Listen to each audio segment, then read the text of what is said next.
Welcome to the October meeting of the Developmental Disabilities Committee. I'm sorry for the sound issue. My name is Sherry Takamoto. I'm a parent and co-chair of this committee, and I'll introduce my other co-chair. Bertram. Bertram again, co-chair and member of the CSB.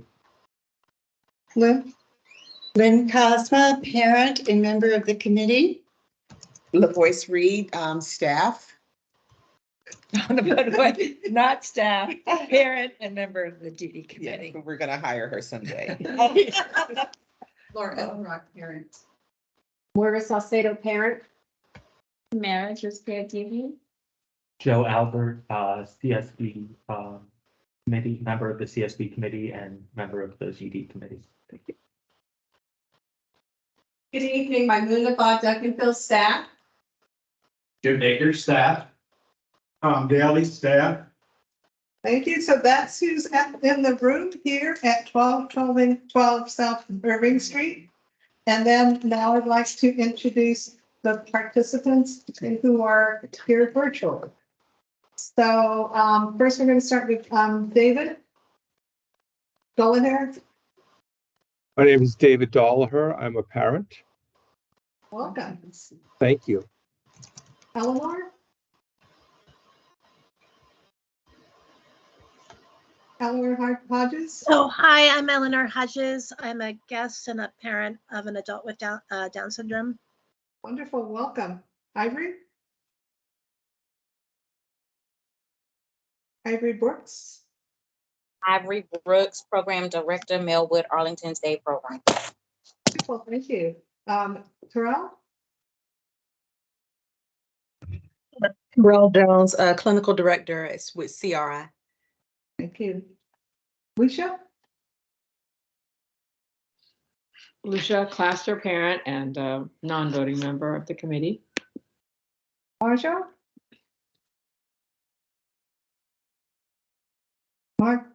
Margot.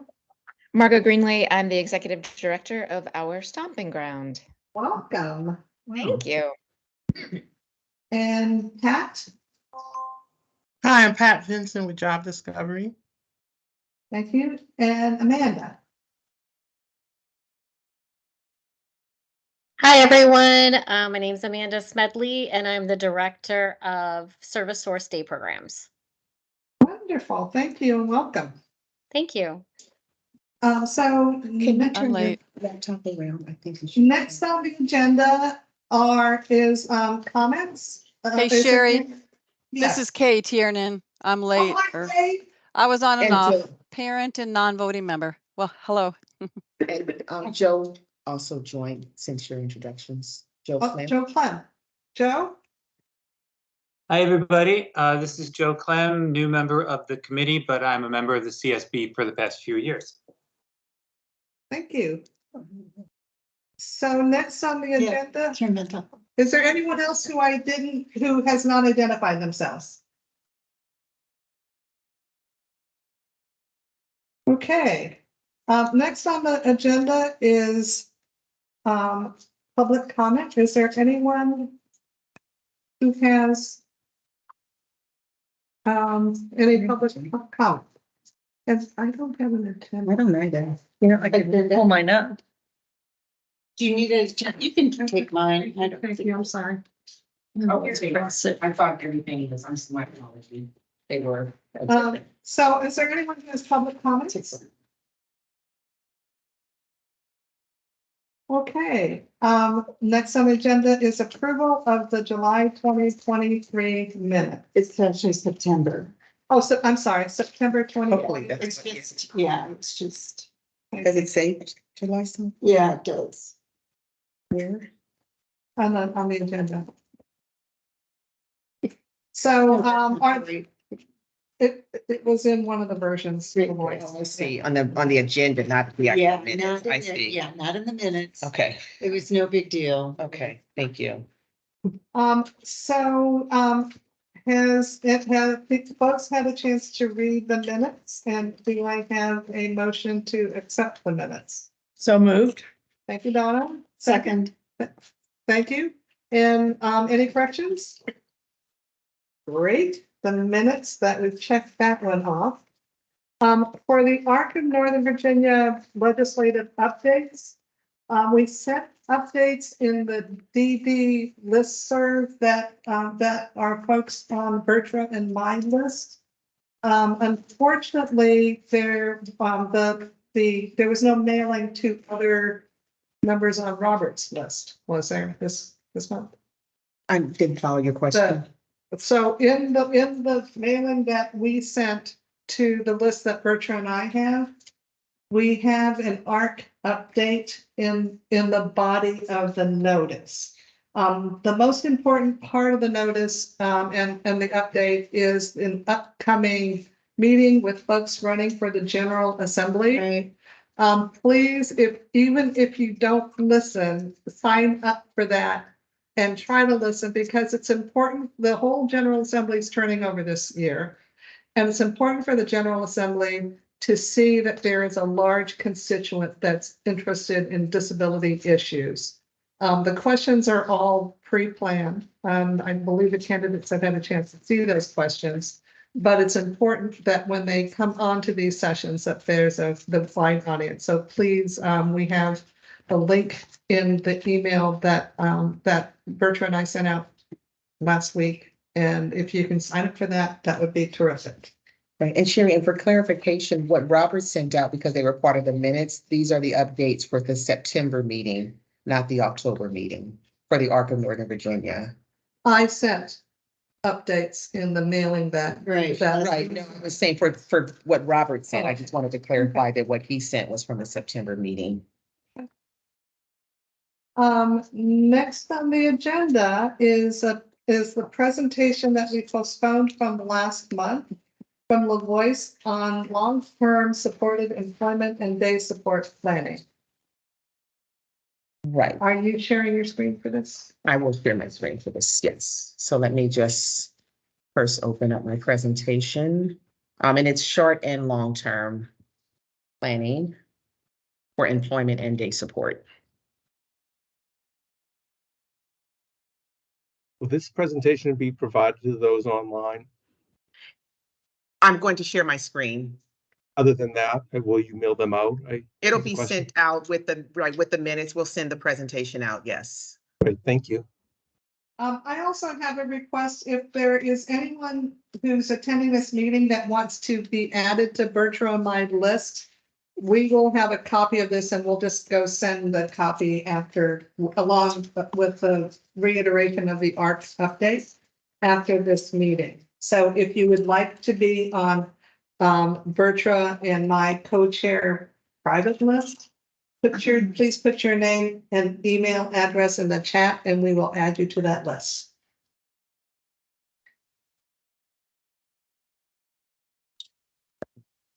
Okay. Are you able to see my screen? Those that are participating online, it looks that way from Sherry's computer. Yes, Yes. we can see. Okay, Yes, we so I will jump right in, and I will ask if you can note your questions or write them in the chat. I'd like to be able to work through the presentation and take all questions at the end of the presentation, please. Okay, so this is, we wanted to give an overview of what we've been doing, where short and long-term planning for employment and day support services specifically are concerned. As a quick recap, you may recall back in 2021, I think it was, Jim, we did the study with Public Consulting Group. Gosh, it seems like a lifetime ago, on looking at practices, our current practices for day support employment and school transitions, with the purpose of looking at expanding day support and employment here in Arlington County, so that we actually have more true options for people in the county as opposed to having to go outside of the county for services. So that was a primary focus of that. So since that time, staff have actually been quite busy planning and working on implementing several goals and objectives from the recommendations there. I always like to start presentations off with just a recap of what the department's vision, mission, and values are. So Hopefully you are reciting these in your sleep at this point, but just a quick recap. The vision for DHS is a just and equitable community that is healthy, safe, and economically secure and free of systemic racism. Our mission, in solidarity with Black, Indigenous, and people of color, we seek to create equitable access to the resources and opportunities needed for every community member to be healthy, safe, and economically secure. And our values, racial equity, access, inclusion, authenticity, and accountability. And these will all kind of be interwoven in my presentation, just keeping in mind what the vision, mission, and values are, and how our expansion for day support and employment are aligned with these important principles.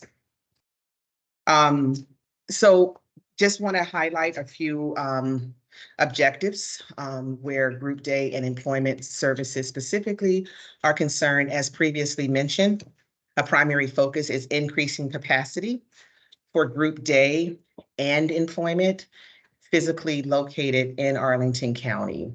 At the time that we did the study, and I don't think the data, in fact, I know the data hasn't shifted significantly, we were supporting more than 50% of individuals transitioning out of Arlington Public Schools were transitioning to programs outside of the county. And that was largely because of limited capacity of programs in Arlington County. And so we're looking to have more opportunities in the county for graduates, but also for those that are attending programs outside of the county, that should they desire to attend a program in the county, that they actually have that as an option. We're also looking to have more flexibility in program development and diversity of programming, and encouraging hybrid options. As I mentioned, last month in that meeting, some of this we're already doing. So for instance, we have a few people at Arlington Weaves, et cetera, that are actually attending part-time day program there at the studio, but they're also working the other time or volunteering. I believe I have one or two people. Actually, we have a few people at the CIC that attend part-time, but they do other meaningful day activities as well. And so we certainly want to have programming that supports and encourages that as well. And then just having diversity in who and how we're serving as well. So we are looking to have diversity and being able to support people with more exceptional medical support needs, with behavioral support needs. Oftentimes people with behavioral support needs, they're not able to attend day programs because we don't have programming, for them. They might not be able to do, say, 5 days a week. So how can we be flexible in our programming to support their needs? And we're also looking at supporting individuals in smaller programs and smaller settings as well. We're not changing anything about the CIC, but as we look to develop newer programs, we're looking to create smaller programs.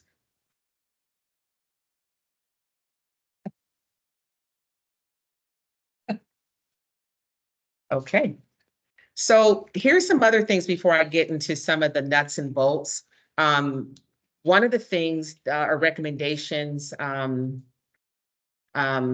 the PCG report was really looking at actually having a stronger foundation so that what we do today is sustainable in 5 years, 10 years, 20 years from now, so that we're not going back and having to build the foundation after creating these new programs. So we want to be able to create a firm foundation in doing so.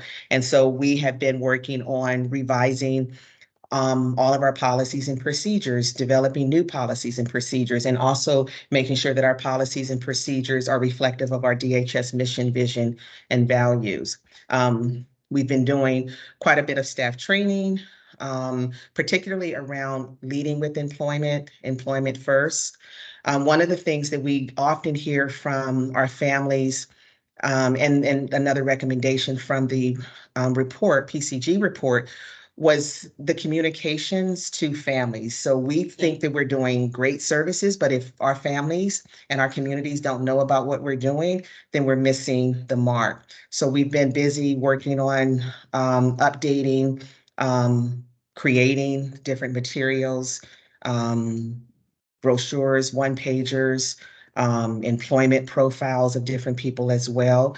And so we are also then looking to do more presentations and actually physically getting out in the community. We were actually just talking about that in our extended leadership team meeting for ADSD, Aging and Disability Services, of wanting to actually get out into the community more in terms of educating individuals and families about what we do, and not expecting that people are going to come to us, that they're going to pick up the phone and call, but making more of an effort to partner with our communities as well. We're doing a lot more interagency collaboration, so meeting with our various divisions in ADSD on educating them about what we're doing in developmental services, what some of the needs are of the individuals we support. I know we have a meeting actually later this month with a few members of the DD committee and our economic independence, specifically around some employment as well. So trying to do more things such as that. And then just community development. So I don't know if it's on this slide or a different slide, but we have, as you know, a community and workforce development specialist, and she's been doing some amazing work on, so when I say we're developing written materials for families, Delbria is developing written materials for families, but she's doing a lot of outreach. She's been doing some employment mapping, so identifying a variety of different employers or potential employers. She's not going out to try to get them to hire people per se, but doing a lot more education around what is a developmental disability, what are the employment needs of people with developmental disabilities. So to kind of, again, educating our wider community around developmental disabilities. So starting with this presentation, in the spirit of leading with employment, I would like to start there. So just a quick recap. The employment options as they currently exist are individual supported employment, and those are funded. I put on the right-hand side there, the funding streams for those. Those are funded by DARS. They can be funded by a waiver or local funded. For individual supported employment, you are required to have a DARS assessment. And if DARS can fund that, then the waiver does not fund individual supported employment. So DARS is the first line for funding that, and likewise with local funded individuals as well. They must go through DARS for an assessment. And that's important because if we start funding someone local funded without going through that DARS assessment first, and they get a waiver, then those services are interrupted because waiver won't pick up to fund individual supported employment if there's not first a DARS assessment. Group supported employment is both, can be waiver funded and local funded, but before waiver will fund group supported employment, you have to have a DARS assessment. And then lastly, I wanted to note that we contract with a variety of different employment services organizations for group supported employment. And we also have, actually, we have sorry, that's there because I wanted to highlight our group supported employment that we have at Fort Myers currently, and that's operated by Service Source. And we are actually going to be meeting with them in the coming weeks about expansion of that under the contract, which seeks to have 2 different settings. So that's in process. Okay, continuing with employment. We have a performance measurement plan that we actually do for support coordination. Each of our programs in the Department of Human Services has at least one program measurement plan, PMP. And I'll send that out when we send the minutes, because we actually just finalized it. One of our metrics that we are looking at is individuals and employment, of making sure that we're having that annual conversation that is required for every person receiving active support coordination. And then we have another metrics that looks at, of those individuals that state they want to work, how many of them are actually working.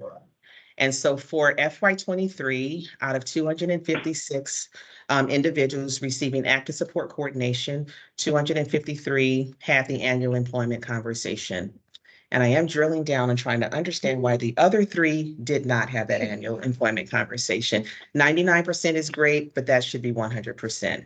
And so those questions include, asking if you're interested in employment and exploring barriers. So it's not a simple yes, no question in terms of asking about employment. And I know that can be a little annoying for some of our families that are just clearly not interested in employment. But we still need to have that annual conversation that includes barriers and obstacles every single year because things could change. And we want to make sure that someone is saying no, that they understand what, that in the context of employment first, that anybody can and should have the opportunity, to work and having those conversations. And if there are barriers, that we're addressing those barriers as well. So of those individuals that had the annual conversation, 97 of them indicated a desire to work. Of that number, 43 were actually employed in integrated competitive jobs, employment. And that's pretty significant. The state actually has a metrics of 50% of those individuals that say they have a desire to work that are actually working. Arlington County and Loudoun specifically are leading the entire state in that particular area for that particular metrics. And we're pretty proud of that. And those that are not in competitive integrated employment, they have employment outcomes in their plan where they might be working on soft skills or other barriers to employment. So it's not just, that we ignore and we're not focusing. So we are still targeting employment for those individuals, just not yet in competitive integrated jobs. So a few things again, that I mentioned some of the things that Delbria specifically is doing is employer mapping, looking at different categories of employment, whether that's, doing office work, grocery, administrative. She's got about 25 different areas that she's done mapping by category. And then she's identified employers in those different, or businesses in those different areas. And eventually we want to target all of those in terms of educating our workforce and work community here in Arlington on what a developmental disability is.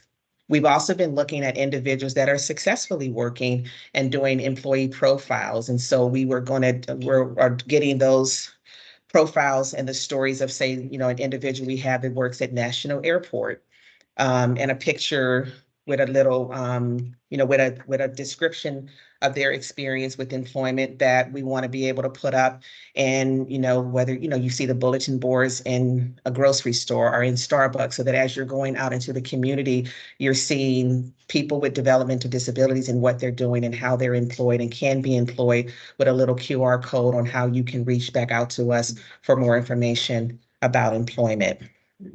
And we did, from a conversation I actually had with Bertra, are looking to expand those profiles to include individuals that are doing non-traditional type work, because not everybody is working, in a job that has minimum wage, or that they're going to Monday through Friday, 9 to 2. Some individuals we support are doing, they're cutting grass, or they're collecting recyclables. They're doing some very, creative and different things.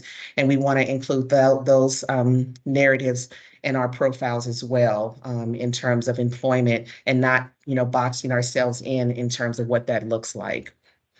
We've also created an employment one-pager that we're updating, and we'll share what we've been doing. I can send this out through Robert as well, so that you all can have and see what we're doing. And we've created an employment first position statement and an employment first brochure as well. So what's next? Jim, plug your ears. I like to kind of dibble and dabble a little bit in and out of the box. And so I would like, where employment is concerned, to focus a little bit more on some of the non-traditional employment models. And I think this wasn't my idea, this was actually Bertra's idea that, if there was one year, say in FY 26 or 27, we were able to have some type of small business grant, for individuals we support. So let's say someone does want to cut grass, as a type of employment, are we able to support them, say, with a $200 grant to buy a lawnmower? Thinking outside of the box of doing something like that. That's way down the line, Jim. Maybe not way down the line, but down the line. And supporting small businesses operated by individuals, with developmental disabilities. So looking at what individuals we support are currently doing, and are there ways that we can support those. So continue to support the more traditional types of employment, but also looking at those more non-traditional types of employment that people are doing, and how can we also support those efforts as well. When we look at people with developmental disabilities being employed, because of the different barriers and obstacles that they face, they don't always do so well in those traditional, hourly jobs. And so I think if we're going, in my opinion, to really support them, that we have to be creative in how we go about doing that. So moving on to Developmental Services Group Day. Just a quick, overview of what Group Day, also known as Day Support. This is a service that is provided to help individuals acquire, retain, or improve skills of self-help, socialization, community integration, career planning, and adaptation via opportunities for peer interactions, community integration, and enhancement of social networks, with the emphasis on people going to day support programs, really on skill development for those for individuals there. And this is typically offered in a non-residential setting, center-based setting. So the CIC, Woodmont Center that you're familiar with, Arlington Weaves, et cetera, those are examples of day support programs. So our existing options here in the county is we have county-owned programs such as those two that I just mentioned, and then the new employment readiness program that I'll talk about briefly is licensed or will be licensed as a day program with a habilitation focus, but it's still a day program, and it's important to keep that in mind. At the core, it's a day program with that emphasis on skill building and skill development and socialization and everything that comes along with the day program. But we also have several non-county programs that we contract with as well. Programs such as MVLE and Melwood. Service Source has some a few programs. They operate the CIC in Arlington Weaves, et cetera. But we've got some great providers that also support the individuals that we support. And so we are grateful because that's a partnership. So even though we are looking to develop more here in Arlington, we still very much rely on and need them as providers as well. So we're not looking to abandon ship with any of them while we look to expand. So we are certainly looking to maintain those important and critical partnerships. Our county programs, and I put our capacity here, currently Arlington Weaves, et cetera, which has a capacity for 15 individuals. Do you have a, let me, because I don't know if you can follow along in there if you'd like. Yes. Are there any more of the handouts I had around the table? I don't know if they're Here, right yeah, back. can I ask you to maybe share with Joe if that's okay? an extra copy. Maybe some. Oh, thank you. Okay. I'm sorry, but everybody has. Oh, If you go. I guess some people struggling to see the computer screens. Okay, thank you. Community Integration Center, more affectionately known as the Woodmont Center, has a capacity of 55, and Employment Readiness, which is set to open in the fall, will have a capacity of 15 individuals. Okay. Okay. The that's just, I think I just have a different slide saying the same information in a different way. Apologies there. I'll take that one out or one of them out when I send this out. Okay, so building capacity. Actually, let me go back. I think this particular slide is not completely redundant, but I wanted to put the emphasis on two things that we are looking to do to build capacity in the short term. And by short term, we are referring to in the next 1 to 2 years, 1 to 3 years possibly, because some of the long range plans, they're going to take time because they're long range and they just involve a lot more. And I'll get into a little bit of that later. So we are able to build capacity by increasing 15 at the employment readiness. So that's an additional 15 individuals that can be served in day support. And then the next slide here, I want to tell you something that we're also looking to do is to expand the CIC to include community-based integrated day support. And so, as you know, the CIC is a center-based day support, and we're looking to expand that to include 15 slots specifically for community-based. And like it says here, that's an extension of the Woodmont. It's a part of that contract for the Woodmont Center. And it is expected that participants will be fully integrated within the community. I'll elaborate on that a little bit more as well. It is also one of the things I want to point out here, somewhat at the discretion of the provider. So that doesn't have to be the same 15 people every single day, week after week after week. It could also look like 15 different people, 1 week, 15 different people 1 day, but on any given day, 15 individuals would be expected to be engaged in the community for integrated activities in the community. This maximizes opportunities for inclusion of individuals in the mainstream where skill building and relationship development are best developed and reinforced. And it also exposes individual participants to opportunities of integration amongst individuals that are not disabled. So integration is not just about being in the community, but how well are you developing relationships with your community? How well are you developing skills in your community as well? So not just going to a food court, for instance, and sitting with your peers who happen to also be non-disabled and you're not really integrated into the community and interacting with non-disabled, individuals and developing skills on how to do that, as well. And so there's greater opportunity for that with community-based integrated day support. And so some of the individuals I would imagine that are part of the center-based at the CIC will be able to participate in some of the community-based. I do want to really underscore, however, that just because someone is at center-based, it doesn't mean that they're never going out into the community, because community integration is a required part. It's an integral part of a day support program. So you can't just be in a day program Monday through Friday, 9 to 3. You're still getting out into the community. The difference with community-based is that it's just more fully integrated into the community. I just listed here just some different examples of different types of community based activities that participants or individuals might be able to engage in.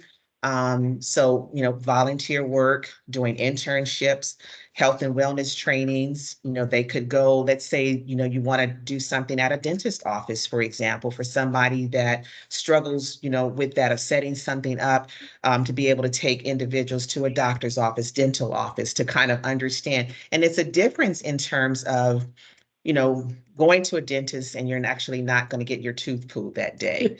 But just going to kind of desensitize you to some of the things as well. So it's opportunities to do things like that. Job clubs, workplace visits and tours, doing different types of classes and workshops, vocational training, arts, crafts, social clubs. And that's just a very small list of things that I'm looking forward to people being able to do and participate in community-based integrated day support. Let's see, being in community-based, I want to emphasize this as well. It doesn't mean that individuals are going to be outdoors in the cold, in the hot sun, all day, every day. It's actually quite the opposite when you consider the types of activities that we're doing. So we're not talking about people just being, it's, 10 degrees outdoors and they're going to be out in the cold. The a few other things that I want to mention, because I know this has come up and is of concern perhaps to some, is the space. So we are planning, and we've always planned this to be the case, that because it is part of the Woodmont Center, that those 15 individuals will begin and end their day at the Woodmont Center. We have strongly encouraged in the RFP process that the provider is identifying community partners around the different activities that they would do. So St. John's, for example, as I understand, we know, because we have people that go there, they operate a community-based day program in Fairfax County, and they partner with some of our faith groups, other civic groups, in exchange for space. They might do, some administrative tasks and different things, and they're able to use space and also engage in some community activities, there. So we are encouraging partnerships in the community where space is concerned during the day, rather than assuming unnecessary costs to the county on having a space that we're not really using. My concern in having a physical space for a community base is that if you have the space, you're going to use the space, and it'll be a fallback. And before you know it, you are doing community-based in a center. And so again, we have a built-in plan for how the provider will utilize space in the community, and that doesn't have to mean that the county is paying for that space. So again, emphasizing every participant, whether you're center-based or community-based, you will begin your day at the CIC and you will end your day at the CIC. We also know that emergencies, happen. And so in the event of unforeseen, emergencies and other circumstances, if participants need to be at the CIC for the day, that's okay. But the program just can't be structured where that is happening every single day, because we don't have the capacity for that to be the case. I see you have a question, Sherry. Hold on to that question. Okay. There are other questions in the chat. I've been responding to the ones that I can, and I'll let you know about the ones I can't respond to. Okay. I'm following it. Okay, yes. So I think this is my last slide before questions. I want to talk a little bit about some of our long-term development and capacity building. So also in the RFP for the Community Integration Center / CIC, which just closed, I think a week ago, Friday. We did add in there 2 satellite locations. As space to be determined, and I'll give you kind of an idea of what we've done where space is concerned for these 2 satellite locations as well. Each of these sites will serve 18 to 21 individuals, so each of them can serve up to 21 individuals, and that exact number is to be determined in partnership with the providers selected for this program. But we are planning on space that can support up to 21 individuals each. So that's up to 42 additional slots once these 2 satellite sites are fully realized. And we're looking in terms of our long-term planning, it is not likely that those will be in the same fiscal year. We'll probably launch one year, and the second one in another, year as well, looking at our projected and future growth. Which reminds me, I have data to talk about for that as well, which I can pull up in a second. So we are currently with the RFP for the CIC looking for a provider for both the current existing Woodmont Center as well as these 2 satellite locations. I do want to speak briefly as to why we did it that way. Is because it gives us more opportunity for having just increased fluidity across the different programs, so that if we have individuals, so let's say, for example, we have a satellite location that is going to be primarily focused on individuals with exceptional behavior support needs, or those with more cognitive, dementia, or something, we have the flexibility of being able to move people around in the programs with the same provider. We don't have that flexibility when we've got a larger program, say that's operated by multiple providers, because people have the choice of a provider, not necessarily the choice of where that service is. So we wanted parents and families and individuals to have the flexibility of being able to be in a program that is tailored to and fits your needs without having to compromise on your choice of a provider, if that makes sense. So the RFP will identify a provider for the existing program plus the satellite, including the community-based. And we have also been working on additional locations. So we started, and you may recall, because I know I gave some updates like in the winter when we were doing this. I remember it was the winter because I remember going out when it was very cold. We actually started out in working with the Department of Environmental Services, Office of Real Estate, on contracting with a broker. That broker worked with DES and DHS in looking at and identifying commercial space. So while we are currently looking at county space, we actually started and exhausted several months of time and effort in looking at commercial space. What we found, however, unfortunately, many property management companies didn't actually even want to talk to us and to consider commercial space for individuals for a day support program. And so the broker reached out to a variety of different property management companies throughout Arlington County. We identified through that process 5 property managers only that were willing to have conversations and to show us space and potentially lease space to us for a day support program. We, Jim, myself, along with staff from DES and our Office of Real Estate, went and did tours at each of these different sites and settings. 2 of them we ruled out because of ADA compliance issues with, too many steps and hills. So we also took into consideration mobility issues for people that could potentially be supported at these programs. And so we ruled out 2 for that reason. 1, we ruled out a 3rd because they didn't want to lease to us for more than 3 years. They were looking long range of doing something else with that space. And so we ruled that out, which left us with 2 providers. Of those 2 providers, 1 then pulled out because they changed their mind about having that space used for a day support program. And so we were left with a 5th space, which happened to have been a preferred space. And so we entered into negotiations for that space, but the costs, as it turned out, were astronomical.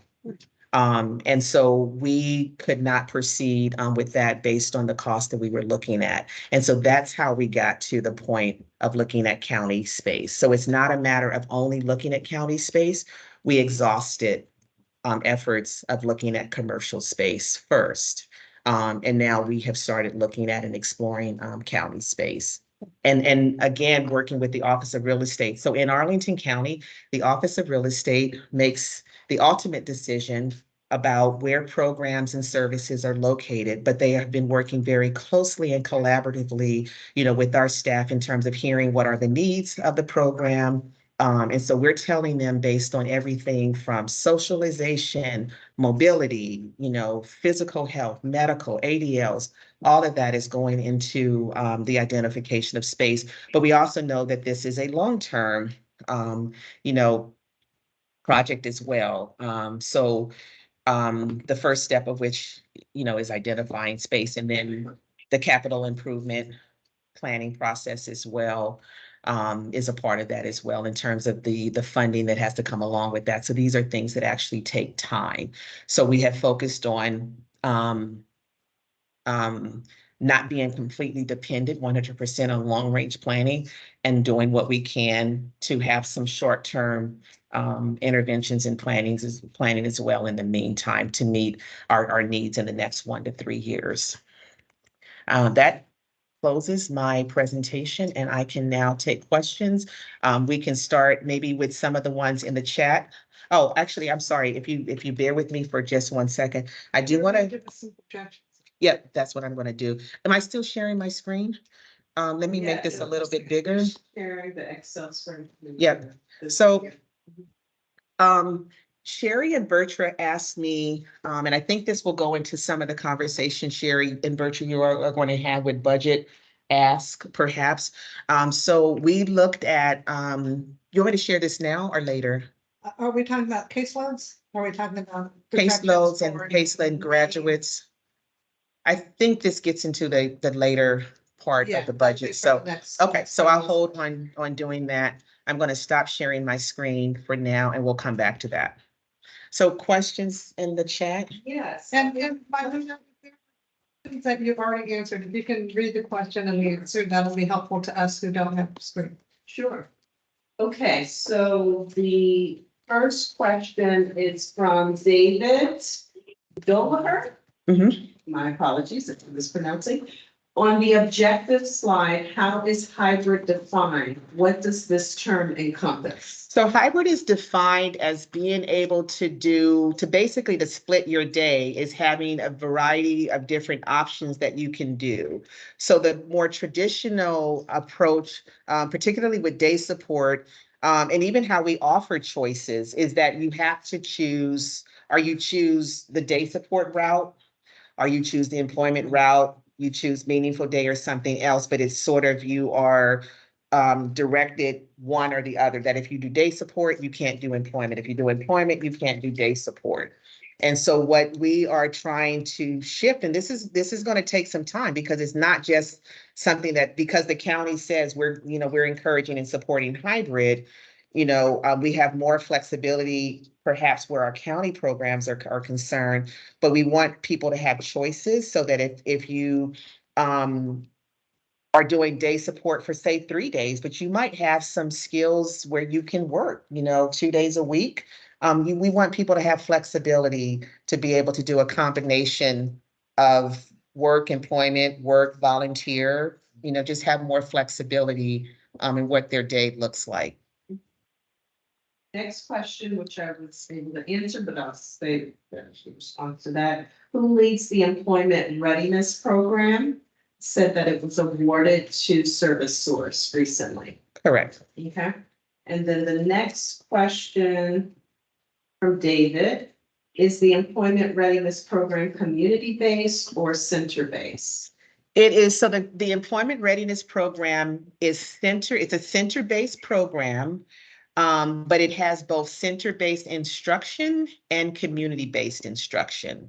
So participants will start and end their day at the center. They'll spend probably the majority of their day at the center, but there's a lot of community-based activities that will be built into the program as well. And a lot of that, may have employment habilitation, focus as well, but it is a center-based program. With both community-based instruction and center-based instruction and travel training. Next question from David. If the employment readiness is opening in fall of 2023, which means within the next 2 months, to answer this by the way, when will participants learn more about the program? You can probably elaborate, but here was my response. We currently have a planning committee with representation from the DD committee to plan the grand opening of the employment readiness program at the end of this year. The committee is developing a communication plan and there will be community outreach to inform members about it. We don't expect it to be fully operational until after the new year. It is still underway. Okay, so a couple of things. We expect it to be operational in December, the beginning to middle of December. Okay. We have, in addition to everything in terms of educating and informing, we started last year with our transition planning with Arlington Public Schools. So every students that transitioned or aged out in June of 2023 were informed about this program.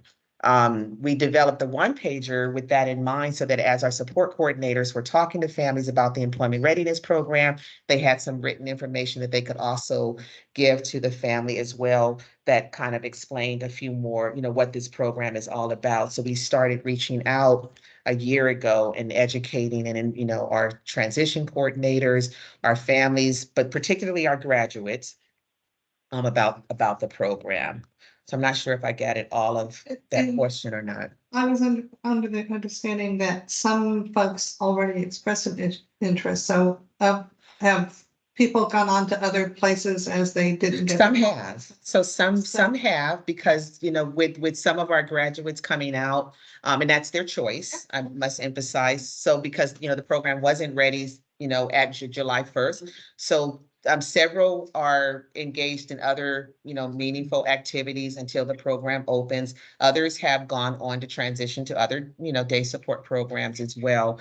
The program has a capacity for 15. I believe we have sent to Service Source 21 referral packages. And so they will screen through and looking at those individuals. So we also have because they've done this before. So we are also hoping that are looking that some people will transition out of the program sooner than others. So we might have people moving to employment, even if it's say part-time of doing something in 6 months or in 1 year. So eventually the program will have individuals that are continuously transitioning out so that we can transition new employers into the program as well.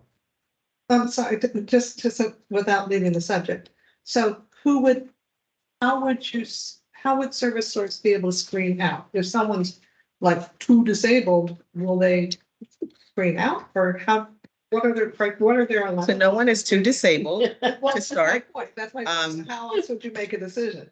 It depends on what their employment goals are. And their employment outcomes. So somebody could be in the program, for example, that has a goal of, say, working 1 day a week. They may want to transition to a more traditional employment for more traditional day support programs, say, or something else. And so their goal might be to work, 1 or 2 days a week. They might be ready sooner than somebody who really wants to move into competitive, integrated, individual supported employment. So it's really going to be driven by the goals and outcomes of the person. Individuals are supported in staying in this program for up to 3 years with intensive focus on getting them ready for employment. So we're not forcing someone out or saying, that you're too disabled, you're not going to be able to work. We're operating on the premise of employment first, that every person with a disability is capable of working. We just have to address the barriers and obstacles to that. And ensuring our commitment to equity so that. Yeah, people aren't- absolutely. So you're gonna watch to make sure that people are not Mhm. screened out. Right. Because they have disability plus this plus that. Oh, absolutely, absolutely not. And then with Service Source, they actually have a workforce and employment readiness developer. So that person's role is actually working more and engaging the workforce in the community, more and focusing on those employment opportunities in the community. So whether that's volunteering, whether that's doing internships, whether it's partnering with, say, an employer to come in to do some training around, doing interviews or working on resumes. So they have a full-time position that is devoted just to the employment readiness where the potential employers and the community is concerned. I'm Any- sorry. It's Okay, this is good discussion. Okay, next question from Lucia. How will the 15-person community-based program out of Woodmont CIC access the community in small groups of 3 to 4 people with the staff or other arrangements? So the ratio for the community and the community-based integrated day is 1 to 5.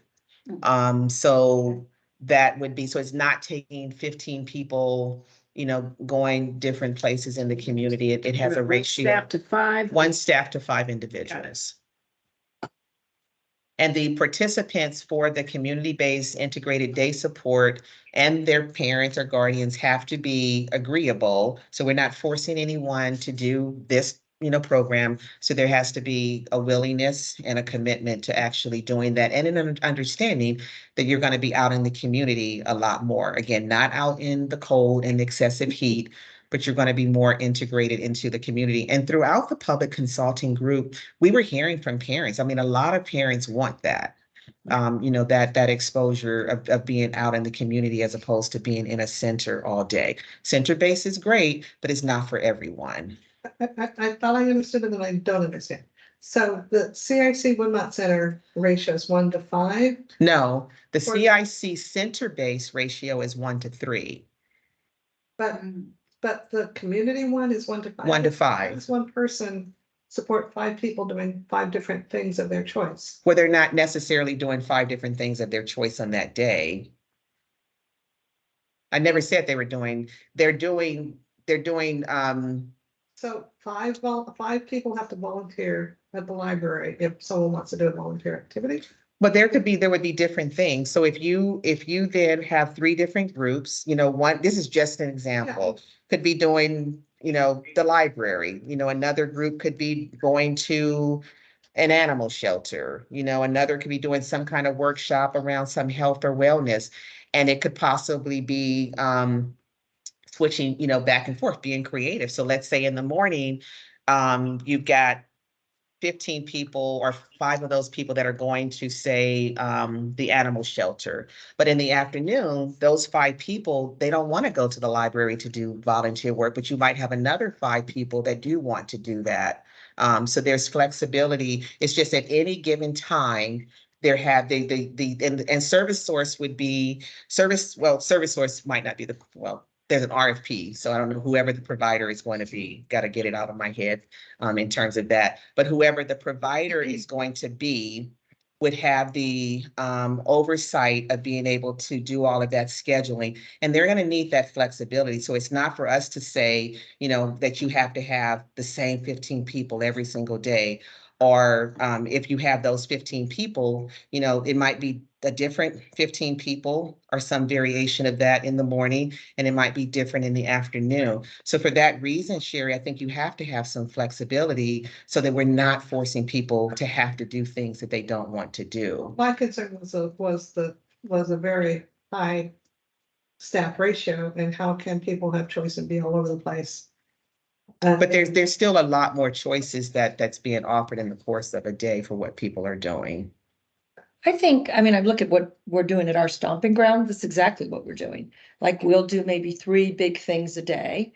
Maybe it'd be a 2-hour walk at Roosevelt Island every Friday to clean up, and could get 20, 30 people there. And those same people may not sign up for 1 o'clock yoga or the movie night that night, but it really does, even people with really high support needs are kind of able, it's just happening. People are responding to the options and the variety of choices. So there are some frequent flyers that would sign up for each thing, but that's exactly how we're doing it. And we don't have a higher ratio than that. I would say my gut is, Bertie, you're in a lot of these activities.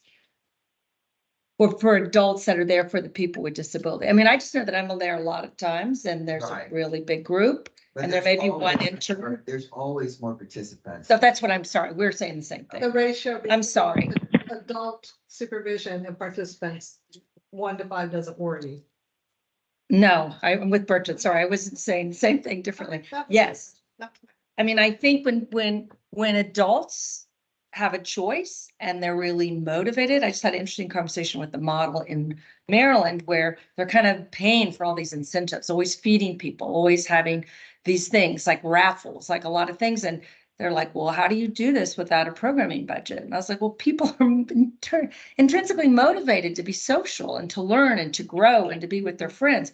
And I kind of laughed about that hot and cold. They would fire me immediately. You can't hire me because we are out there in the cold and we're out there when it's really hot. But that is that social component that is really motivating. So yeah, I see the fear around the table, but that is exactly what we're doing. And it's kind of working. We only lose people occasionally. Yeah, and what we're hearing, I mean, that is also what our families are asking for. And again, being able to offer a variety. So it might not be for your son, or your son, but for somebody else, this is exactly what they're looking for and what they're asking for. And we're seeing people with walkers, with CP, they're asking, they really are craving these walks because everyone just always assumed that they were not part of that population. And everyone seems to be able to agree that they want to change the route or change the pace to have that other person there. So I think when you build it, people will come. Thank you. Thank you. Any, yeah, if I could, I just want to switch it up a little bit. We'll go back to questions in the chat, if that's okay, if there are questions around the table here. We also have a gentleman in the corner. Tommaso Sado was not identified as coming to this meeting and let the minutes show that his wife was shocked. I have an age assessment and staffing profile. Quick question. When you say graduates, I think I understand what you mean. But, most of our graduates, I think, graduated in 22. Right. We're already adults. So, but given that, when my son graduated, we had not a clue about what he was actually able to do. I blame the testing industry because they had developed any tests for autistics, as because most people know are some autistic, and not verbally, stopped speaking. So on the assessment side, we might, I think, coalesce about the one course all of them need to graduate, and probably no one knows how many actually took it, which is economics and personal finance. And what's wonderful is that's available online. So the key to the trick to the whole thing is to dial back to APS and say, look, you have this fabulous course. Everybody has to take it to graduate. Our kids graduated, so they don't have a counselor. They don't have a way to line up that course so they can do it. So I just see it as, we just need the key and the easy follow-up. Then we have an understanding. What Mike has said himself is presumed competence. And he never really had this ability to say that until we started using the letter word. And so when you listen to people that are now writing and crafting and speaking for themselves, they basically had a variety of needs, but we can help employers and former people are kind of respond to RFPs. If we give us a sense of what the capacity, the mental capacity, whether physical or mental, these folks surprise us. I mean, there's a tremendous amount that they can do. So anyway, I would add that as some ideas. So with that particular class, I think for people with a standard diploma, that might be a requirement. Many of our students that are transitioning, that's not a requirement. One of the other things. I'm simply saying we have a missing component so that we can assess for our own kids. I'm saying I need to know that I've already discovered this because I can walk you through that. But that's just the point. I'm not talking about capacity or capability. It's just we assume that about all they can do is and they can do more. So I just one quick comment, and then I think Bertra has a question. The third part of the public consultant group was school transition. And so not here talking about that today, but that's a completely different presentation because there's actually quite a bit that we've been doing there because we learned that there are some things we can do differently. There are some things we can do better, where how we transition our students and prepare them for adult services, definitely starting, earlier of having those conversations with families. So at a different, meeting or something, I can give an update on kind of what we're doing differently, smarter in terms of how we're working with Arlington Public Schools on transitioning and getting our students ready for adult services. Virtual. Thanks, so boys. Just first of all, I just want to say thank you. Because I think the work that we've done supporting our population, this amazing house, the center at Sequoia. You know, there's no question about your commitment. And I think what we want to do is to collaborate and guide us forward. And I think when I hear you kind of struggling about how people at the center will be integrated in the community, first we've got to get them out of the center. All right. So we have desires that are aspirational, and that we look forward to working with you. More specifically, the mapping exercise that your staff is undergoing, just need to know the timeline on that. This is great that this is happening. We are not going to let Arlington County off the hook. We need to be mapping employment opportunities with Arlington County. So at some point in the future, when you're ready, we'd like to see, you know, what opportunities might be available down at the recycling, compost, and whatever that facility is called out. There's got to be opportunities down there. So make sure that the staff is not just looking at the private sector. Arlington County needs to hire our kids. In terms of space, I just had two suggestions. One is APA. Those buildings have space. OSD has been trying to get space allocated for some of these community-based programs. I don't know what the resistance is, but I'm sure Arlington County may be able to implement those with APA, and those are spaces in the community, right? The other suggestion is to look at churches. There's already empty churches throughout Arlington. Yes. And there's one on, I forgot, there's one in, recently that's having a whole discussion right now with APA. Okay. And then the third thing, of course, is the numbers. You mentioned we've got 256 clients. That are active. That's good. 97 wanted to work, and of those 97, 43 are employed. So then that leaves 164. So of that 164, 85 are in the day support program. How did you get to 85? 55, 15, and 15. No, because we have people in day support programs all over the metropolitan area. No, but it's still part of this 256 clients, no? It is a part of the 250. But there's more who aren't. Are you talking about just the people in Arlington who are in day programs? No. I think I was following. Okay, let's try to finish. 256 clients are receiving support. 97 wanted to work and 43 are employed. Right, of that 97, 43 are employed. So that leaves 164. Yes? 97 and 164. So of the remaining 164, 85 are currently involved in day support. Whether at Weaver, CIC, or at the new center. Well, that's where I think it gets, because those are just the counts for people that are in day support in Arlington. It doesn't matter. Don't. Let's just, there's 79 individuals, according to my math, that we've not accounted for. They've not signed up for them. They're not working, or they've not indicated a desire to work, and they're not currently in day support. But they are in day support because they could be someplace else. They're someplace else. They could be at MVLE in Springfield. They could be at Melwood. We have, I think, Ivory, about 21 individuals at Melwood here in Arlington. Okay. We've got several individuals at various service source programs, Best Buddies, and we also have so they're in different places, MVLE, And we have people that are employment programs, but not yet in competitive integrated jobs. So they're receiving employment support because they aren't in competitive integrated employed jobs.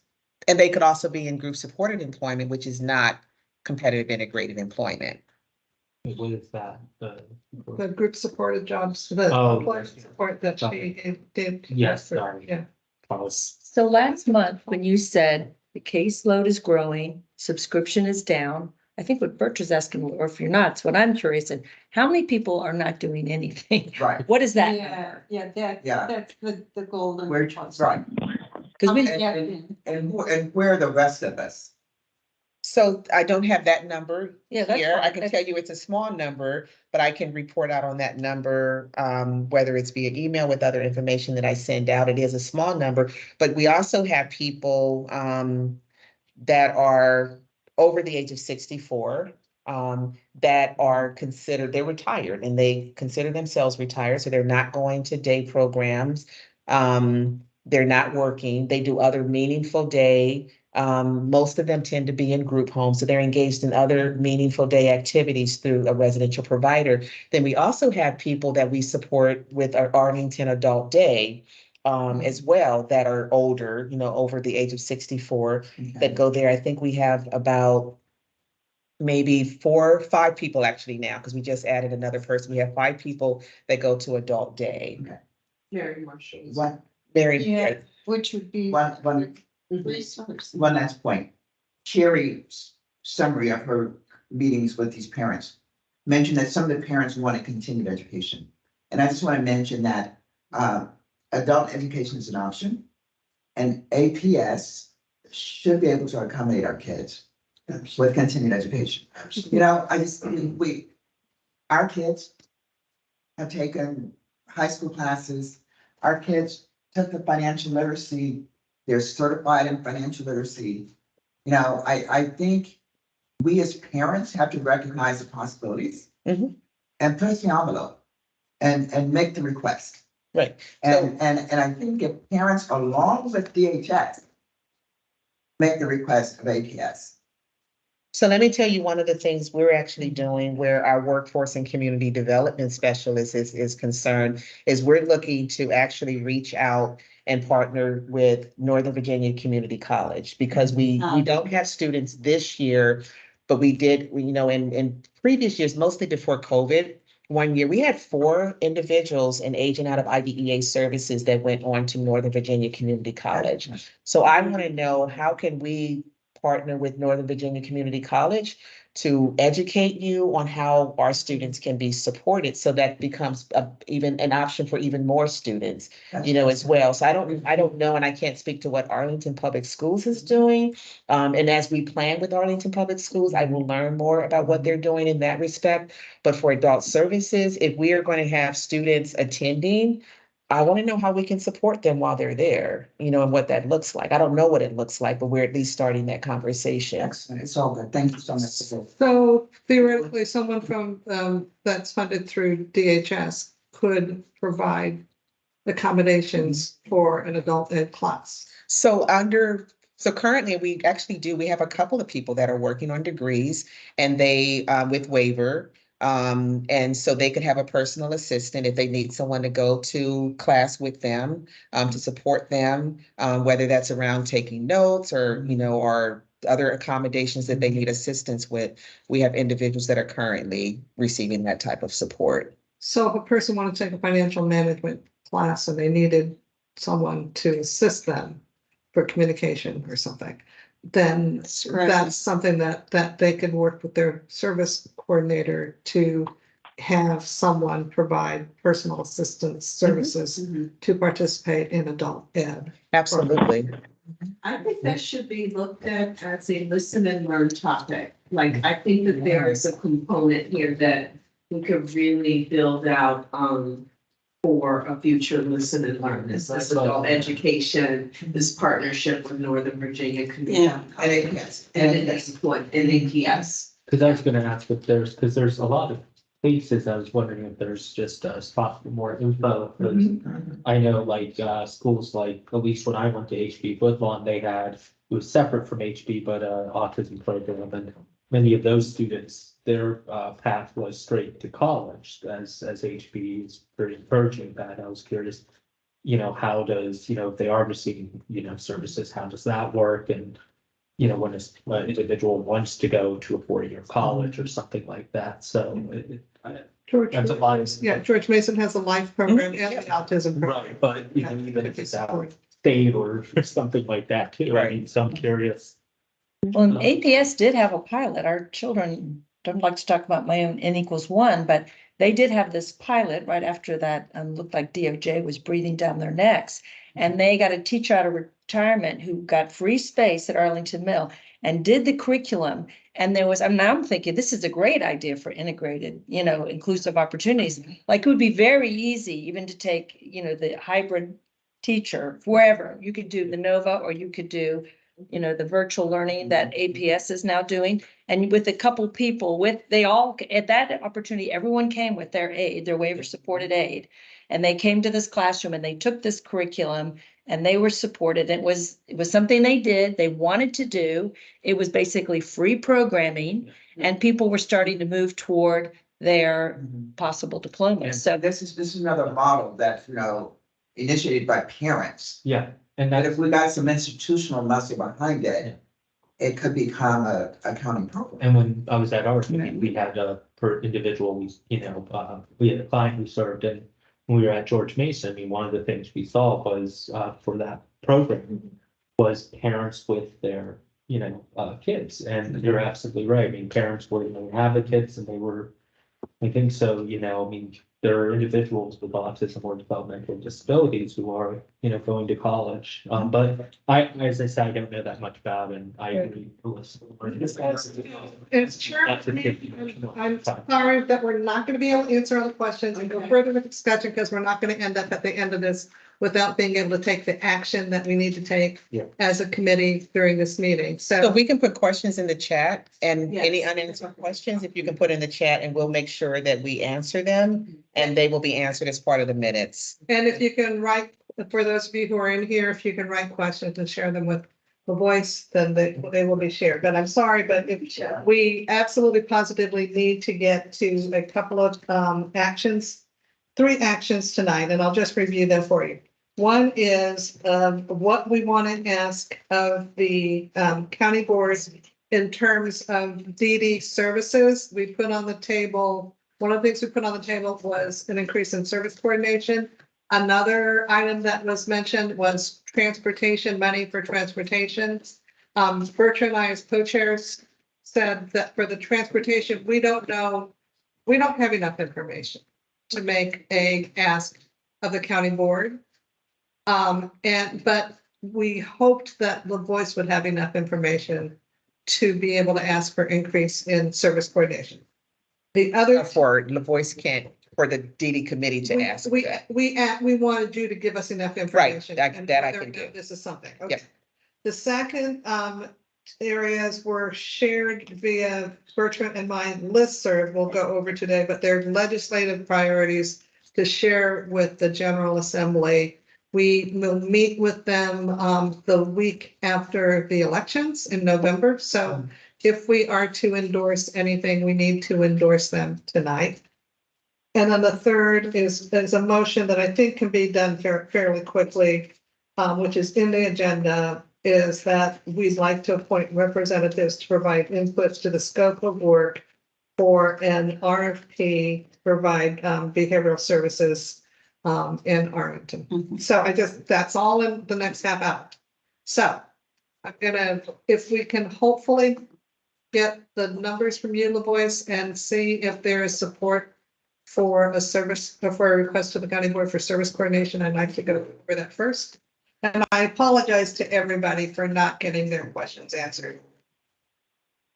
Let me just pull up and share my screen.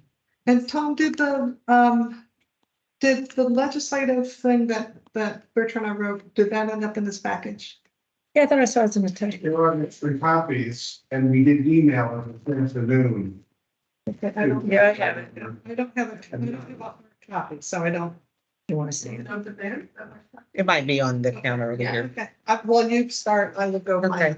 So what Sherry and Bertrand asked me to share, and I'll add some kind of story behind the data, if you will, is in preparation for your discussion around a budget asked for additional FTE for support coordination, looking at what is the average caseload size and factoring in total number of graduates. And I'll also explain kind of what one has to do with the other, and then also number of waivers as well.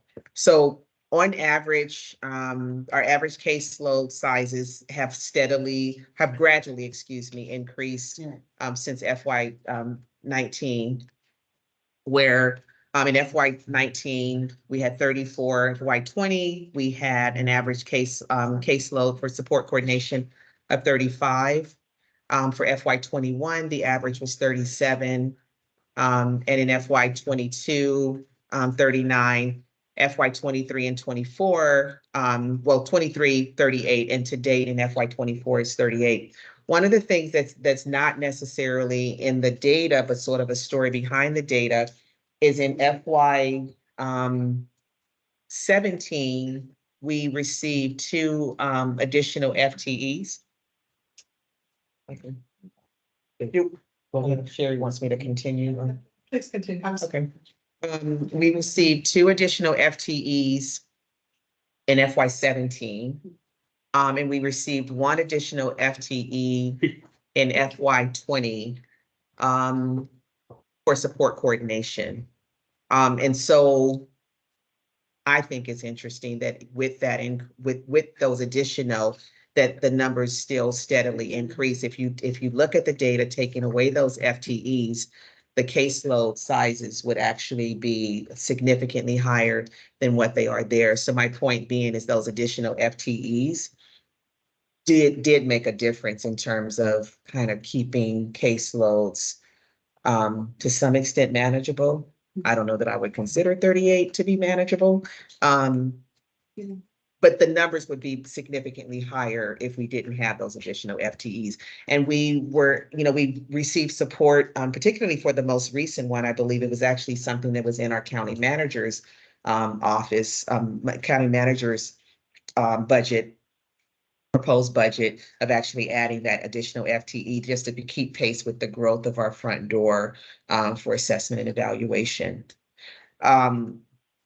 The graduate numbers, those have also steadily increased for reasons I don't know why. We, apparently just have more students aging out, year to year with disabilities that are transitioning to adult services. I think some of that too is not necessarily just the numbers are increasing, but people are being referred and open to adult services more than say, 10, 15 years ago, where, you might have some students that are aging out of IDEA services with a disability, but they're not necessarily referred to adult services.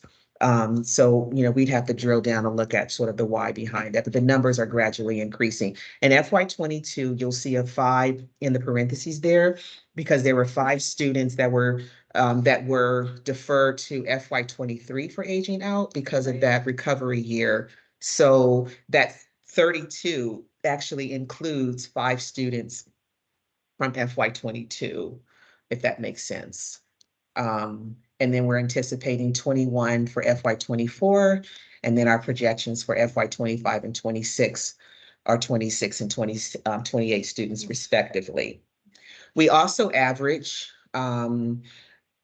since waiver redesign in 2016, we have averaged 20 to 23 new waiver slots each year. And in prior years, I would say with the exception probably of the last year, the majority of our new waivers tend to go to our graduates. We're now seeing individuals that are priority 1 for reasons other than just aging out of IDEA services. We have more individuals that are priority 1 because of behavioral issues. That's one of the criteria. If there is, behavior or medical for the individual where they need services right away, or there's something to do with the parents' health where they need services. So we're seeing more individuals that are priority 1 for other reasons.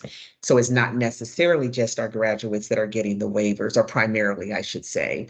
But nonetheless, the workload quadruples when you have an individual that is open to a waiver. And so the volume of work just increases. So when you look at on average, 38 to, individuals on a caseload, where 35 of those might be people with, or 30 or so might be people with active, services with either a waiver or some local funded service. So you have an ISP. So it's a lot. So the difference between, say, 34 and 39 may not seem significant, but when that's 3 additional people with active support coordination, where you're doing more in terms of the documentation requirements, the annual planning, it's a lot of work. Another thing, too, to keep in mind is that the governor is committed to eliminating the waiver wait list, the priority 1 wait list. And we know that's going to take some time, but what we're also seeing is an increase, in the number of waivers that we anticipate receiving, next year, provided that that goes, and is approved in the budget. So next year in January, we'll see, an additional 500 slots, for the state. And then we'll see, the usual that we would hope to get in FY25 for those slots as well. And that's great, getting more waivers, getting people off the priority wait list into services. But it means somebody has to do that work, of actually doing that. So it does impact the work and the work that has to get done. So, So given the projections, if we were to hold to the 34 caseload, what is the projected need for more service coordination? Because that's what we based our last ask off. So I don't know if I can say what that is. I can give my opinion, but I'm looking at my Muna and Jim over there. Sorry. Can I ask Sherry's question, basically?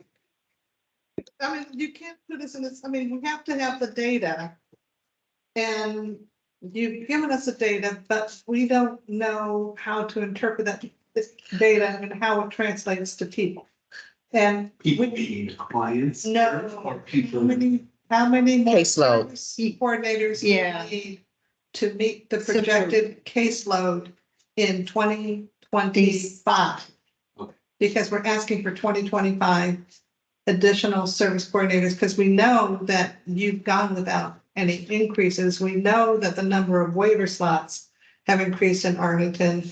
We've been hearing about the aging parents and the resulting, it's one thing to have someone that you've planned for all these years, but when a parent becomes disabled or dies, that adds drastic, I mean, it's like emergency caseload right now because they've lost their primary caregivers.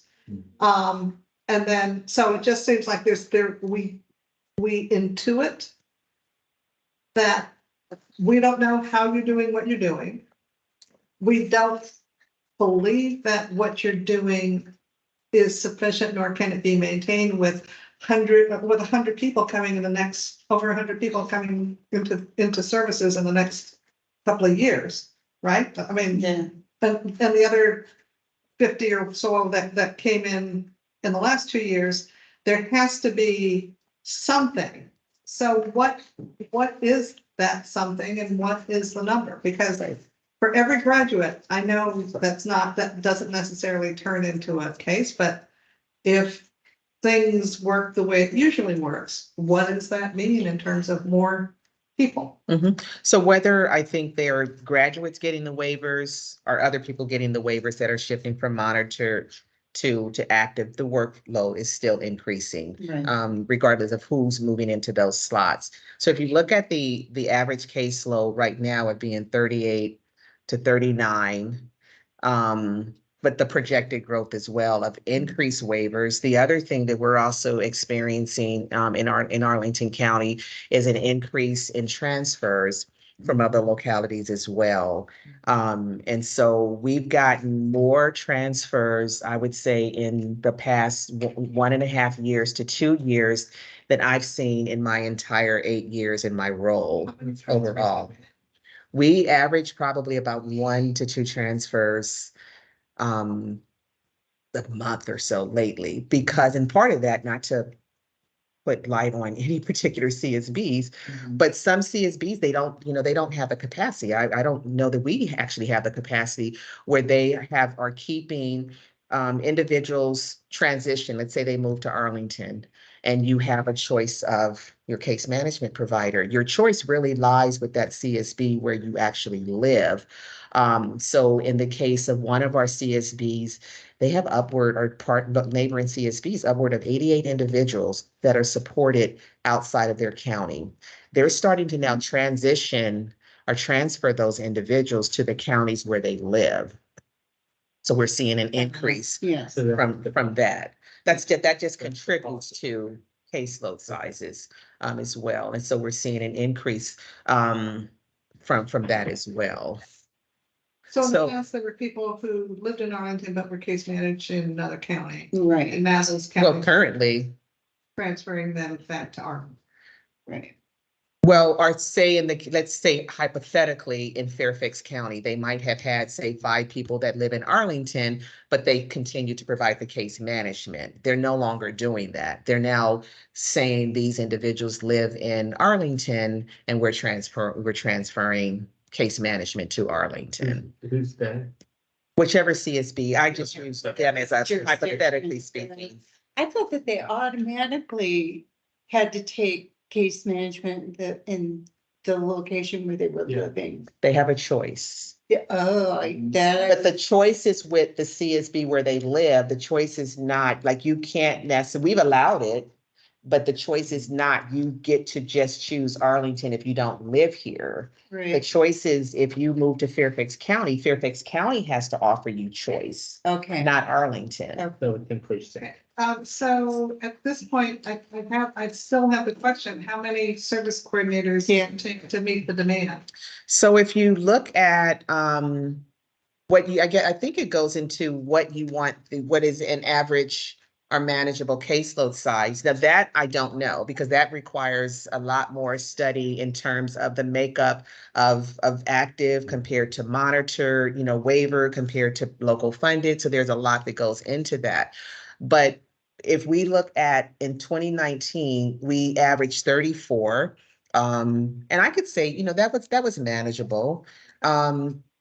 38, 39, your workforce gets a little bit more stressed and strained. So if you want to try to get back down to, say, 32, 34, somewhere in that range, I think one additional FTE could do that, because you're shaving off individuals from 16, 17 different support coordinators to create an additional caseload, if you will. Yeah. So I think what I'm hearing, can't spend a lot of time on it, I know, Jerry, is that if we ask for 30, if we say 30 is optimal, then that will allow for transfers increased waivers, which will probably push your number back up to 35. But I think eventually, shoot for 30. Yeah. I'm looking at those numbers, and they alarm me. Yeah. Which numbers? The numbers, I can't see this, but I can see what Donna put My on. big Yeah, I print. can't see that spreadsheet. Oh, here, I'll show you. No, and I gotta tell you, we are seeing it all the time, even though whether you know this or not, Lucy did this thing about 8 months ago. Is it okay if I And take a photo? please, she tells people when they call, do not go to Virginia. It is your worst choice. Do not go to Virginia. It's still a terrible place to live. If you've got a kid with disability, I mean, that's where we've ended up, right? That's why we're under a settlement. But I gotta tell you, and we tell people all the time, they're like, well, we're gonna move here because we want to have one of these properties. We want this community. I was like, well, this is just, it's right. I mean, this is not the state. So we are seeing that. I can tell you, we've had 10 people. I mean, and it's scary. Bertra, so are you making a motion that we look at caseloads of a manageable size of 30, given the growth, so that we're not going to make up mode? For the purpose of budget requests, I think we can validate that we want our caseworkers to target 30 cases. And 39 is too many. Yep. And I think if 30 is our target, then you'll very likely get up to 34, 35. Yeah. Because But I think 20 is like a panacea. we have So 30 is more Okay, so is that a motion? Yes. Okay, I have a motion With a calculator. for, Yes, to had open calculate the number of house, did the service same. coordinators. We will ask for the number of service coordinators to support a caseload of 30 Per FTE. per FTE, given not only what we're at right now, but also looking to these future growth numbers that are supported by the transition, by the coming in, by the aging, everything, and then new waivers. So Bertrand and I will work on that piece as well as the number of service coordinators, but that we will base that on FTE of 30. And that will be our beginning position that Bertrand, Joe, and I will take to the CSB. I second that. Is there, we don't have time for much discussion, but Joe, please ask your question. Oh, no, I thought you Okay, were. so I'm calling for a vote of Yeah. voting members for the CSB. Those in favor say aye. Aye. And then we have Barbara. Do you want to vote on that? Oh, I'm not sure whether Barbara voted, but if you can put it in Yes, the. can you, Her vote you is, hear her me? voice is over here, Sherry. Oh, just put it in the chat. You say yay and we'll have the vote. Okay, that's number one. Number two, Bertrand, do you want to take our legislative? Yeah, just very quickly, very high level. At the CHP yesterday, they provided the regional priorities. And it included, allowing clinics to dispense, to have and dispense drugs like Ativan and risperidone so that they can better manage aggressive behavior from individuals that are seeking care. Another is funding to incentivize professionals who are working as caregivers and social workers and so forth, which we talked about earlier. I'm glad to know that it moved up. What we wanted to do, and then there's also modernization, some auto Increases, scholarships. Yeah. All good things. They want us to endorse the CSB legislative agenda, which we will move to support. But then in addition, the DD committee has our legislative asks. And one was the duty waiver. And as Deborah Warren said, the governor has made it a priority. We need to make sure that the services are there, the funding is here. Yeah. To provide the services. That's, So I like the conversation we just had about what are we gonna ask at the local level from our county board to make sure that our staff can handle the increase in waiver recipients. The other thing that's near to my heart and it affects a lot of people is the Medicaid caps. I can't believe it wasn't one of the priorities for the regional CSBs, but we've got to keep hammering at that. And I'm sure the ARC is still gonna have it as a priority. So we wanted to include that. The other thing is rates for providers and care attendants. We suggested that while we incentivize the social workers and the caseworkers, we also incentivize the care attendants and providers. We can do the same thing. And just flag that for Deborah. And then finally, want to make sure that we don't forget the individuals who need services, but currently do not have the waiver for whatever reason. And we're looking at how we can do it locally, and then also, if there needs to be some policies at the state level, so that those people are not dropped. Yeah. So are you making a motion that we adopt that legislative agenda on behalf of the DD committees? Well, I think if there's any quick discussion or any opposition. Motion, and I need a second before we can discuss it. So are you moving that we support that? Go ahead. Mhm. Okay, is there a second? second. Any discussion? Questions? Additions? Subtractions? I agree with. Okay, those in favor say aye. Aye. And for purposes of the minutes, if you can send that, I don't know if you have that so that Tom can get that. in the minutes. It was sent in. That's what was sent earlier. Yeah. Okay, perfect. And Barbara Jones, if you can either say aye or you can say nay or say so in the minutes. I mean, in the chat. Okay, the third, someone, and I'm sorry I can't attribute this, but someone during the meeting last time said wanted to know whether or not we provide community and employment supports. In the agenda, the Voice has provided the answer that we entertained, that they entertained as part of another RFP, supports for behavioral supports in the community. They received no responses. And it wasn't a matter of the cost. It was just that no one responded to the RFP. There was also a discussion last month about the fact that the committees, the CSB, should have an ability to provide input into the work orders for upcoming RFPs, in addition to helping with selection in RFPs. So that's a CSB policy. So I would like to appoint representatives with a particular interest in the community behavioral supports aspect of this, or knowledge, to work with the Voice and her group on this, what is it called? The scope of work. So I have a motion to do that. Is there a second? Second. Discussion. Sure, it's a policy though. I don't think it is. It is a CSB policy because we just did our policies and procedures. You have to get a copy of it. We will as soon as we finish with our policies and procedures. So, and is there anyone who is a voting or non-voting member of this committee? My guess is that the Voice can probably use no more than 2, correct? I'm sorry, but I was looking at trying to find your schedule. Okay, that we had the understanding that you were beginning to work on an RFP for behavioral supports in the community.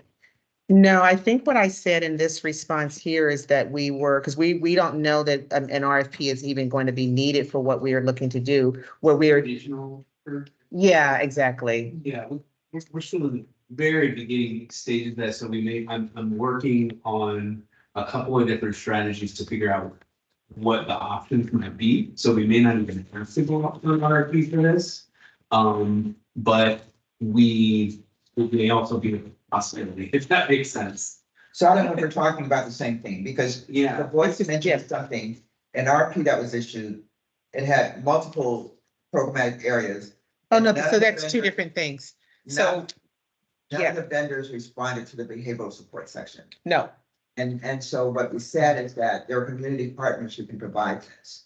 And then we volunteered to help develop a scope of work or improve the scope of work. So that's under the part for community engagement, where we did not have providers respond to that part. So we put the community engagement. There were some other things, travel, training, other things that were in that RFP. That was for the regional, that was for the day support and employment contracts, the December 1st agreements.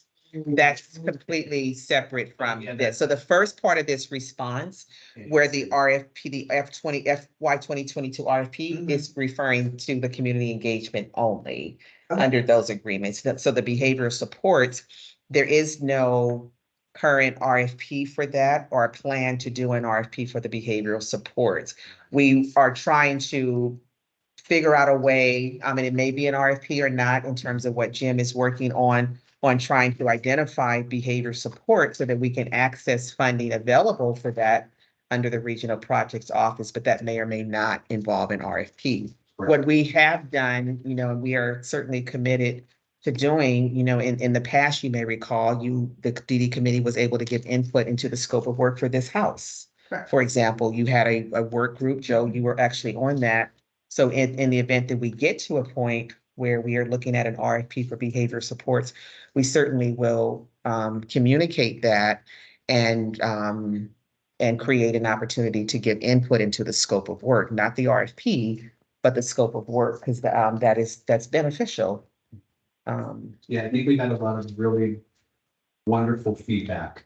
From that effort, correct. Yeah. So we would like to continue those efforts, and it was my understanding, and Bertram, maybe it was just mine, and maybe I'm just that it had to do with the behavioral supports aspect, which is something that is keeping so many people from being able to participate in community activities.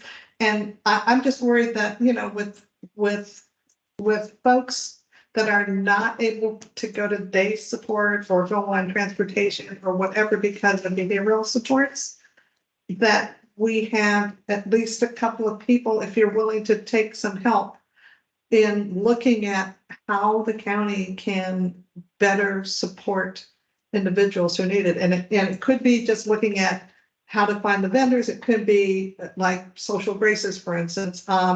It could be finding ways of doing it within the waiver service so we don't need to, but it's an area that I know members of this committee have told us time and time again that this is keeping people from having any kind of meaning in their life. And that we can't necessarily attack this as 28 of us, but if we had the will and a couple of people who have some sound ideas on needed behavioral supports, that we might be able to get somewhere with this. So I think we probably should take it offline because the more we talk about it, the less we're talking about the same thing. Because I think we're talking about community engagement. And the vendors who responded to the day support and employment services RFP did not offer any response to the community engagement part. Correct. Okay, that's different from what anyone has ever said. So what we need is a team to work with you as needed to help identify partners that can provide that community engagement support. I think that's what we agree. A scope of work so that the community partners that we know exist are able to respond to that part of the RFP that was ignored by the other vendors. I wouldn't say it was ignored, but it was sort of like an a la carte in terms of what they wanted and chose to provide. Also looking at a matter of what they're licensed to provide as well. Because, that's a licensed service. So if they're not licensed to provide that service, they wouldn't respond to the RFP as well. So it's, and we went according to, that is defined by what DBHDS says community engagement is, or community coaching is, or travel training. So we don't make that, we're not making that up. So providers know exactly what that service is that's being asked. They also have to look at, do they have the staffing capacity to be able to commit to those services as well? So I don't know that it really is a matter of starting with us on reissuing an RFP to basically ask for the same thing. That might be something that perhaps at a future, meeting to explore and have those conversations with some of the providers on what are the barriers that. I think that's a big issue, their ability to hire and retain staff is still. But are you ready to table the motion? Bertrand, because we have another item that we have to finish today. To table the motion that was had a second. Were you willing to table it? Sure. Okay. For future discussion. Okay. And I'm sorry that we didn't get to some of the other things. Just to announce that at our November meeting, all our meetings are the second Tuesday of the month from 4 to 6. The next meeting, we plan to have a listen and learn on benefits and other things like SSI, SSDI, special needs trust, able account. So that'll be our listen and learn. It sounds like we're getting busy and need to do other things, which Bertrand and LaVoice and Maimuna and I will try to figure out how to schedule all the things we want to get done. But we have one other very important thing to add to our agenda today. So Bertrand, co-chair, would you like to take it? So just a very few minutes and thanks for your time. Today is Tom's last meeting with us. And as you know, Tom Daly is sitting there copiously taking notes. Does an amazing job for us. Making sure we have an accurate record submitted timely. Tom, we were just discussing this and it's going to take about 3 of us to do what you do. But we really appreciate all that you do, your tireless commitment. We're going to miss you and hopefully you'll enjoy dinner on us with all the free time you're going to have. Thank you so much. Thank you so much.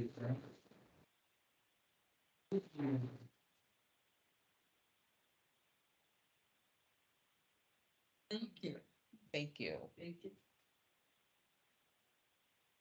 And if anyone wants to add to the chat about Tom and thanks and or any other comments, please do so in the chat. And I'm really sorry. Once again, we ran out of time. And thank you. Do you want to? Okay. We're good. That means meeting is adjourned. I listen to adjourn. Yeah. Thank you, everybody. Thank you. We are gonna, for a couple parents still in the room, we are gonna do an ice cream social for